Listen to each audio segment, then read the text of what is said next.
Je suis Anne Pioz, psychothérapeute et je vous accompagne à retrouver une relation sereine et intuitive avec votre alimentation.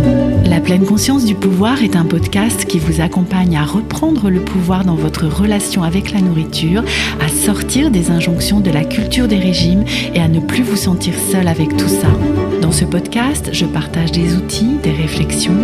Je vous parle aussi de pleine conscience et d'introduire dans votre quotidien plus d'observation de votre propre fonctionnement. Je vous propose également des témoignages de femmes et d'hommes qui vivent ou ont vécu un trouble du comportement alimentaire ou une relation compliquée avec leur alimentation. Leurs témoignages vous permettront, je l'espère, de réaliser que nous sommes nombreux à nous retrouver pris au piège de cette relation toxique. Je vous laisse avec l'épisode du jour.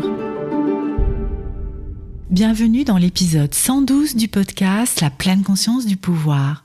Mais au fait, êtes-vous abonné au podcast sur votre plateforme d'écoute ? Sinon, n'hésitez pas à mettre l'épisode en pause et à le faire. C'est une petite action qui soutient beaucoup notre visibilité, de même que vos notes 5 étoiles et vos avis ou commentaires. Merci à celles et ceux qui l'ont déjà fait et à vous d'y penser. Nous voici au cœur du printemps et au cœur de la pleine saison de la culture des régimes. Depuis 3 ans que le podcast existe, rien n'a changé, sans grand étonnement. Combien de fois sommes-nous tombés dans le piège du régime printanier, de l'espoir que nous allions obtenir notre silhouette idéale ou nous en approcher enfin cette année ? Combien de fois avons-nous échoué pensant que c'était de notre faute et de notre manque de volonté ? Et qu'est-ce qui peut bien nous motiver à recommencer encore et à y croire, à nous dire que cette fois-ci, c'est la bonne ? En prenant du recul et en sortant de ce culte de la minceur et de cette lutte contre notre poids, nous pouvons trouver ça insensé. Mais pour autant, nombre de personnes restent coincées dans ce cercle infernal des régimes, de la perte puis de la reprise de poids. Aujourd'hui donc, au cœur de ce printemps des régimes, mais cet épisode peut s'écouter bien sûr en toute saison, j'avais envie de développer un peu plus l'un des principes de la thérapie d'alimentation intuitive, le 4e, qui nous propose de défier la police de la nourriture, ou comme j'aime à l'appeler, radio-régime. Ce principe parle de toutes ces voix à l'intérieur de nous qui s'expriment dans une grande cacophonie et nous font parfois perdre la boule. Un des buts de la thérapie va être de réguler ce grand groupe de paroles qui fonctionne intempestivement afin de revenir ou de trouver notre propre voie nutritionnelle. Avant de développer plus ce 4e principe, je précise que je ne suis pas officiellement formée à la thérapie d'alimentation intuitive et que ce que je vous en dis est le fruit de mes lectures, de mon propre processus, ainsi que de ce que j'en ai compris à ce jour. Ce que je vais vous dire est ce que je transmets aux clientes et clients que j'accompagne en thérapie lorsque nous travaillons sur leur relation avec leur alimentation et en particulier pour ce principe sur la restriction cognitive. Si vous voulez comprendre mieux ce qu'est la restriction cognitive, je vous en parle entre autres dans l'épisode 9 du podcast sur le danger des régimes. Et si vous avez envie d'avoir un aperçu plus complet des 10 principes de la thérapie d'alimentation intuitive, je vous en parle dans l'épisode 47 du podcast. Voici comment Evelyne Tribol et Élise Reich, les créatrices de l'approche, décrivent ce 4e principe dans le manuel de l'alimentation intuitive. Opposez-vous aux pensées qui vous disent que vous êtes bon parce que vous avez mangé peu de calories ou mauvais parce que vous avez mangé une part de gâteau au chocolat. La police de la nourriture surveille les règles déraisonnables que la culture des régimes a créées. Le poste de police se trouve au plus profond de votre esprit et son haut-parleur hurle des critiques, des phrases démoralisantes et des accusations qui vous font culpabiliser. Pour revenir à une alimentation intuitive, il faut absolument faire taire cette police de la nourriture. Ce n'est pas une mince affaire que de couper le volume de Radio-Régime. Nous sommes branchés sur sa fréquence depuis parfois des dizaines d'années. Le programme est particulièrement injonctif. Mange ceci, ne mange pas cela. Un peu de volonté, il faut supprimer le sucre. Ne manger qu'une fois par jour est une bonne idée. Le gras est mauvais pour la santé. Mange 5 fruits et légumes par jour, mais pas plus de 2 fruits parce que c'est du sucre. Vous êtes une mauvaise personne, sans moralité, parce que vous n'avez pas mangé de céréales complètes cette semaine. Vous pensez que j'exagère ? En observant vos pensées régulièrement, je pense que vous allez vite repérer le programme spécial que vous avez développé pour votre radio-régime personnel. Au fil du temps, des régimes et des recommandations de toutes sortes en nutrition, nous sommes tous et toutes devenus très doués en diététique et en règles nutritionnelles de toutes sortes. Nous les avons si bien internalisées que plus un seul repas ou presque ne nous laisse respirer et ne pas nous faire sentir coupables. Toutes ces règles sont celles que la police de la nourriture nous hurle dans son haut-parleur, qui n'est autre qu'une partie de notre esprit. Et cette partie, je ne suis pas sûre du tout qu'elle soit vraiment bienveillante à notre égard, parce qu'elle développe à l'intérieur de nous beaucoup de culpabilité. La culture des régimes nous poursuit partout. Dans les médias, chez le médecin, en famille, entre amis, tout le monde a son mot à dire sur ce que vous devriez manger ou pas. Et cela poursuit tout le monde, régimeur chronique ou pas, développant une réelle anxiété sociétale. Manger est devenu pour tous un enjeu majeur de santé, tout du moins pour ceux qui ont les moyens financiers de manger. Donc, dans ce contexte, il est devenu difficile de considérer l'alimentation comme une action simple, naturelle et sans prise de tête. Nous avons développé ce point plus en détail avec Clémentine Hugol-Gential dans l'épisode 51 du podcast sur la cacophonie des recommandations et de l'information nutritionnelle. Vous avez donc certainement internalisé différentes règles, plus ou moins rigides, qui dictent vos choix alimentaires aujourd'hui. Par exemple, j'en ai cité quelques-unes juste avant, mais il y a aussi le sucre est un poison, il ne faut pas manger de glucides le soir, je dois supprimer les matières grasses, les produits laitiers sont mauvais pour la santé, les légumes verts font maigrir, le pain fait grossir, etc. Une première étape peut être de voir ces pensées, ces règles, comme des croyances qui ne sont pas forcément vraies. De les questionner, d'en chercher les sources si elles existent.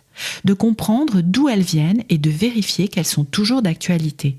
En résumé, qui a dit ça ? Pourquoi ? Et est-ce fondé ? Parce que, je ne sais pas si vous avez remarqué, mais comme je le disais plus haut, en nutrition comme sur le sujet de la parentalité par exemple, tout le monde a son mot à dire et pense avoir une expertise sans pouvoir pour autant citer ses sources. De même, ce qui est une croyance un jour peut voir son contraire advenir l'année suivante. Donc, informez-vous et surtout auprès de réels experts et de vraies études scientifiques validées. Même en ayant mis à jour ces pensées comme des croyances, elles peuvent vous rattraper à votre insu et être difficiles à déloger. Votre travail ici va être d'observer ces pensées pour ce qu'elles sont, des pensées faites de mots, d'images qui ne sont pas forcément vraies.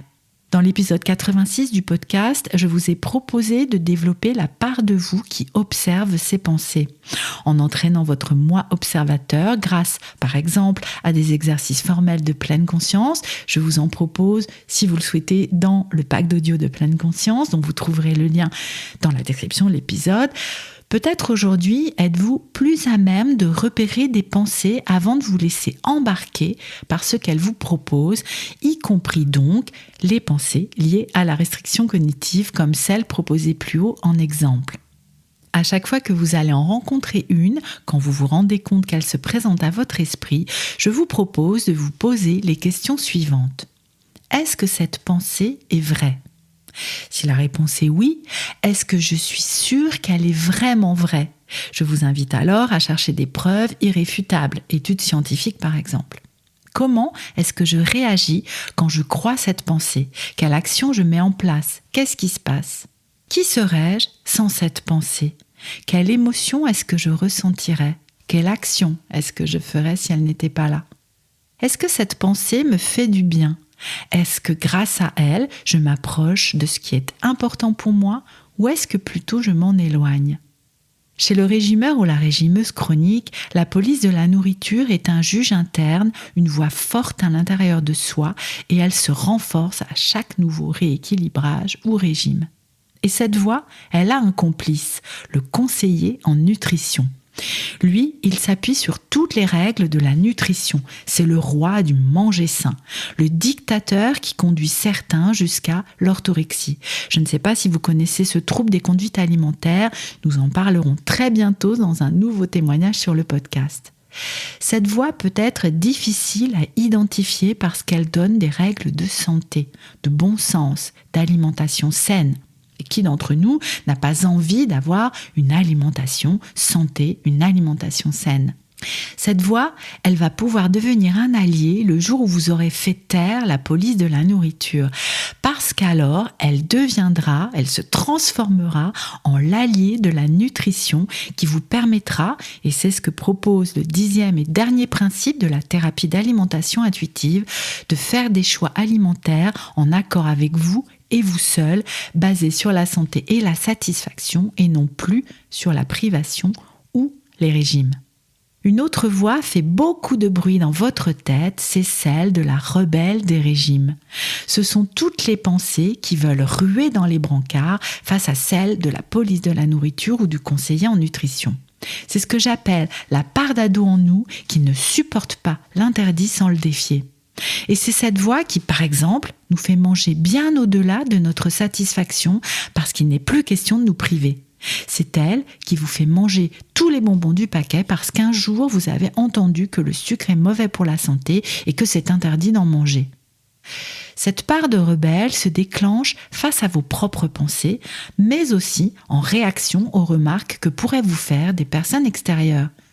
Tu ne devrais pas te resservir. Tu ne crois pas que tu as assez mangé de gâteau? Tu es sûr que c'est bon pour toi, etc.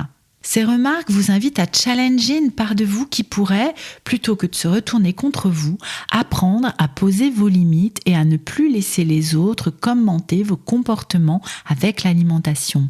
Et là, cette voix rebelle peut devenir une alliée en mettant l'énergie qu'elle engendre à votre service, en vous aidant à poser un cadre pour vous protéger. Evelyne Tribol et Elise Reich parlent d'une autre voix qui est l'anthropologue de la nourriture. Je ne vais pas m'y attarder plus ici car nous en avons déjà parlé. C'est la part de vous qui observe avec neutralité et sans jugement, celle que je nomme le moi observateur. Les autrices nous invitent également à développer une voix bienveillante avec nous-mêmes, la voix de la compassion, celle qui nous aide à prendre soin de nous. Ce discours intérieur qui va nous faire du bien, qui va nous encourager plutôt que de nous blâmer. Pour vous aider à aller dans cette direction, vous pouvez utiliser le moi observateur dès que vous notez qu'une pensée désobligeante de vous-même se présente à votre esprit. Pourquoi ne pas, durant une journée, toutes les noter noir sur blanc pour vous entraîner et utiliser les mêmes questions que celles que je vous ai proposées plus haut pour les pensées liées à la restriction cognitive. Si vous souhaitez creuser ce sujet de l'autocompassion et avoir plus de pistes, je vous encourage à écouter l'épisode 72 du podcast avec Leïla Kadilouche. J'espère que ces quelques pistes vont vous soutenir pour travailler sur votre propre poste de police de la nourriture.